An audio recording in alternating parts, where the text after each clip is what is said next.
Hi friends வணக்கம். நான் உங்க பிரபு பேசுறேன். ஆக்சுவலா தமிழ்நாடு அரசியல் களத்தில எப்ப என்ன நடக்குது? எப்ப எது நடக்கும்? யார் யாருகிட்ட போவாங்க? எப்ப யார் கால வாருவாங்க?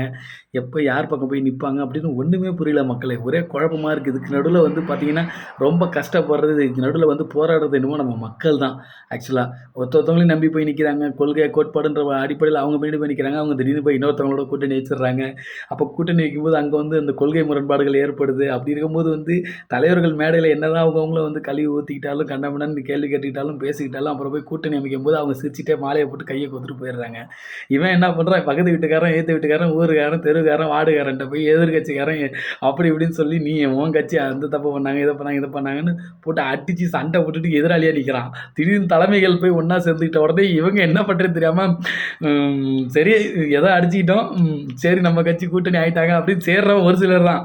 பார்த்தீங்கன்னா, மக்கள் இந்த இடத்துல முட்டாளாக்கப்படுறாங்க. இப்போ பாருங்க தேமுதிக ஆக்சுவலா வந்து தேசிய முற்போக்கு திராவிட கழகம் வந்து விஜயகாந்த் ஐயா வந்து எதுக்காக அந்த கட்சி தொடங்குனாரு அப்படிங்கிறது அம்மாவுக்கு நல்லாவே தெரியும். ஏன் பிரேமலதா விஜயகாந்த் அவங்க திடீர்னு இப்படி பண்ணாங்கன்னு எனக்கு ஒண்ணுமே புரியல. அவங்க ஆல்ரெடி கூட்டணி வச்சிருந்தது அண்ணா திராவிட முன்னேற்ற கழகத்தோட கூட்டணி வச்சிருந்தாங்க. அப்புறம் அவங்க மக்கள் நல கூட்டணின்னு சொல்லி அவங்க ஒண்ணு உருவாக்குனாங்க. ஆக்சுவலா இந்த மாரி அவங்க எத வேணா பண்ணியிருக்கலாம். நாம் தமிழர் கட்சி மாரி இண்டிவிஜுவலா கூட நின்றுக்கலாம். அதையும் விட்டுட்டாங்க.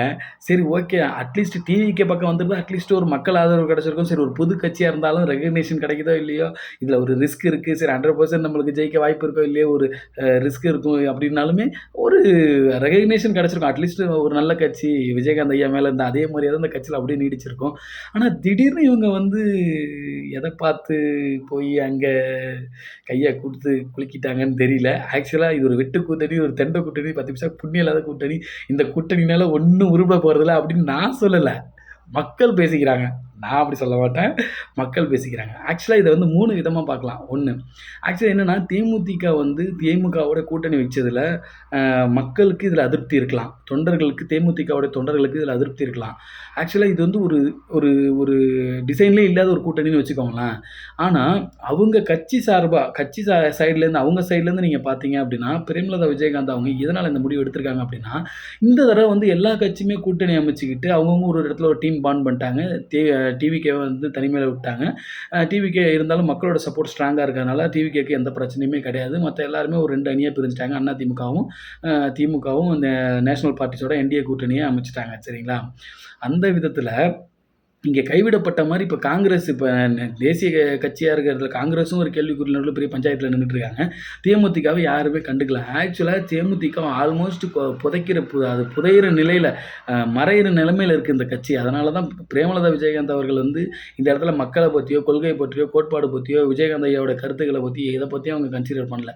அவங்க கட்சிய காப்பாத்தணும். கட்சிய காப்பாத்துறதுக்கு ஒரே வழி இப்போதைக்கு அவங்களுக்கு இருந்த ஒரே ஆப்ஷன் இது ஒண்ணு தான். ஆக்சுவலா இது சரியான முடிவு இல்ல. கொள்கை அடிப்படையிலும் மக்களுக்கு ஒரு நலன் பயக்கும் விதத்திலயும் பார்த்தீங்க அப்படின்னா, இது வந்து இந்த கூட்டணி வந்து ஒரு பாசிபிலிட்டி உள்ள ஒரு கூட்டணி கிடையாது. பட் அவங்க கட்சிய காப்பாத்திக்கணும் அப்படிங்கிற ஒரே நோக்கம் மட்டும் தான் இதுல எனக்கு தெரியுது. இது வந்து என்னுடைய கருத்து மட்டும் தான். இதுல நிலைப்பாடு எந்த அளவுக்கு இருக்கு அப்படிங்கிறது போக போக தான் தெரியும். ஆக்சுவலா அவங்க 100% இந்த இடத்துல சுயநலமா தன்னுடைய கட்சிய காப்பாத்திக்கிறதுக்கு, கட்சி வந்து இதுக்கப்புறம் விட்டா காணாம போயிடும். எந்த பக்கம் போனாலும் இப்ப அதிமுக பக்கம் போனாலும் அவங்க ஒரு நாள் கைவிட வாய்ப்பு இருக்கு. டிவிகே பக்கம் போனா மிகப்பெரிய ரிஸ்க் இருக்கு. வேற எங்கேயும் போய் நிக்கவும் முடியாது. சுயேட்சையா நிக்கவும் முடியாது. எங்களுக்கு இருக்கிற ஃபைனலி ஒரே ஆப்ஷன் இப்ப கட்சிய காப்பாத்தணும்னா, இப்ப போய் சேர்ந்திருக்கிற இடம் தான் கரெக்ட். அதனால அவங்க இதுல சூட்சமமா செயல்பட்டு ஆரம்பிச்சுட்டாங்க. சரி ஓகே. எப்படியோ போகுது. அவங்க கூட்டணி ஏதோ போய் போட்டாங்க. பட் இருந்தாலும் ஃபைனலி தேமுதிக எடுத்த முடிவு ரொம்ப தவறானது. இதனுடைய ப ப பலன்கள வந்து அவங்க பின்னாடி பார்ப்பாங்க. ஆக்சுவலா இப்ப திமுகவுல போய் அவங்க கூட்டணி செஞ்சதன் மூலமா வந்து ஓகே. அவங்களுக்கு ஏதோ ஒரு பின்புலன் பணம் வாங்குறதோ, ஏதோ மக்கள் ஏதோ பேசிக்கிறாங்க. But maybe I don't know பணம் வாங்குறாங்களா? இல்லையா? அப்படிங்கிறது. ஓகே. அது ஒரு பக்கம் இருக்கட்டும். இன்னைக்கு இப்போ இந்த டைமிங் இப்ப நான் உங்ககிட்ட பேசிட்டு இருக்கிற இந்த நேரத்தில திருச்சியில நாம் தமிழர் கட்சியினுடைய மாநாடு நடந்துட்டு இருக்கு. நேத்து அந்த நாம் தமிழர் கட்சியை சார்ந்த பிள்ளைகள், தம்பிகள், கொள்கை பரப்பு செயலாளர், அப்புறம் வந்து தலைவர்கள் யார் யாரெல்லாம் இன்னும் மேம்பட்ட தலைவர்கள் இருக்காங்களோ, ஒரு சிலருடைய பதவிகள் எனக்கு தெரியாது. எல்லாருமே பேட்டி குடுக்கும்போது பார்த்தீங்கன்னா, இது மக்களுக்கான ஒரு மாற்றத்துக்கான மாநாடு, அது இது நாங்க ஒரு கொள்கை கூட்டம், ஒரு தமிழினத்தை மீட்டெடுக்க வந்திருக்கிறாங்க. புரட்சியாளராட்டம் பேசிட்டு இருக்கிறாங்க. உண்மையிலேயே அவங்க புரட்சி தான் பண்றாங்களா? அப்படிங்கிறத அடுத்தடுத்து இன்னும் மேற்கொண்டு பார்ப்போம். இந்த 10, 15 வருஷமா அவங்க களத்தில அப்படிதான் நின்னுட்டு இருக்காங்க. ஆனா அவங்களோட கொள்கை பரப்பு செயலாளர் சாட்டை துரைமுருகன் நேத்து முந்தா நேத்து ஒரு வீடியோ வெளியிட்டிருந்தாரு. அந்த மாநாட்டுடைய அந்த நிகழ்ச்சிய எப்படிலாம் வந்து ஆர்கனைஸ் பண்ணியிருக்காங்க அப்படின்னு சொல்லி வெளியிட்டிருந்தாப்புல. அதில வந்து பார்த்தீங்கன்னா, சாட்டை துரைமுருகன் வந்து ஒரு 50லேருந்து 100 ஏக்கர் அளவுக்கு நாங்க இடத்த ஆக்குபை பண்ணியிருக்கோம். பெரிய அளவுல இந்த இடத்த வந்து நாங்க ஆக்குபை பண்ணியிருக்கோம். அது இல்லாம 2,00,000 இருக்கைகள் நாங்க போட்டிருக்கிறோம். மொத்த தமிழகத்திலேருந்து கிட்டத்தட்ட 10,00,000 பேருக்கு மேல நாங்க மக்கள எதிர்பார்க்குறோம். எங்களோட தொண்டர்கள் மற்றும் உலக தமிழர்கள் எல்லாரும் வந்து இங்க இணைவாங்க. அது வந்து ஒரு பெரிய அளவுல மத்த இதர கட்சிகள் மாரி இல்லாம, இதர கட்சிகள் மாரி இல்லாமன்னு அவரு இன்சிஸ்ட் பண்ணி சொல்லிட்டே இருந்தாரு.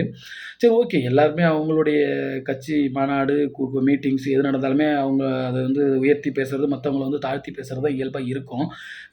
நாங்க வந்து இருக்கைகள் மட்டுமே, அதாவது பார்த்தீங்கன்னா, டிவிகேவுடைய மாநாடு மதுரையில நடந்தப்ப வந்து 30,000 இருக்கைகள் தான் போட்டாங்க.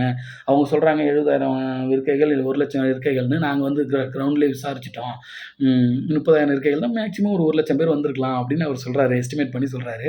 நாங்க வந்து இருக்கைகள் மட்டுமே 2,00,000 இருக்கைகள் நாங்க போட்டிருக்கிறோம். அப்படி இருக்கும்போது எங்களுடைய மாநாட்டு திடல் பார்த்தீங்கன்னா, ஒரு 100 ஏக்கர் அளவுல இருக்கு. அப்படி இப்படின்னு அவர் சொல்லியிருந்தாரு. அவரோட வீடியோல போய் பாருங்க. அது எக்ஸாக்ட் நான் வந்து சொல்ற numbers maybe if I am right, maybe இதுல வந்து கொஞ்சம் முன்ன முன்ன இருக்கலாம். சரிங்களா?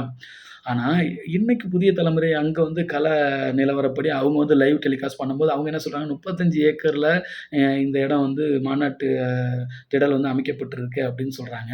அவர் சொன்னது 50லேருந்து 100 ஏக்கர் வரைக்கும் சொன்னாரு. இவங்க 35 ஏக்கர் நிலப்பரப்புல மாநாட்டு திடல் அமைக்கப்பட்டிருக்கு அப்படின்னு சொல்றாரு. அது இல்லாம அவர் சொன்னது 2,00,000 இருக்கைகள் நாங்க வச்சிருக்கோம் அப்படின்னு சொல்றாங்க. ஆனா இவங்க புதிய தலைமுறையில வந்து பார்த்தீங்கன்னா, 75,000 இருக்கைகள் அங்க போடப்பட்டிருக்கு அப்படின்னு சொல்றாங்க. ஆக்சுவலா எது உண்மை அப்படின்னு எனக்கே தெரியல. இப்ப இவங்களுமே வந்து கொள்கை அரசியல், கோட்பாடு அரசியல்னு சொல்லிட்டு இவங்களுமே எல்லார மாரி வந்து ஒரு தேர்தல் அரசியல முன்வைக்கிறாங்களோ! இல்ல ஒரு விளம்பர மாடல் அரசியல் மாரி ஏதாவது முன்வைக்கிறாங்களோ! அப்படின்னு எனக்கு தோணுது.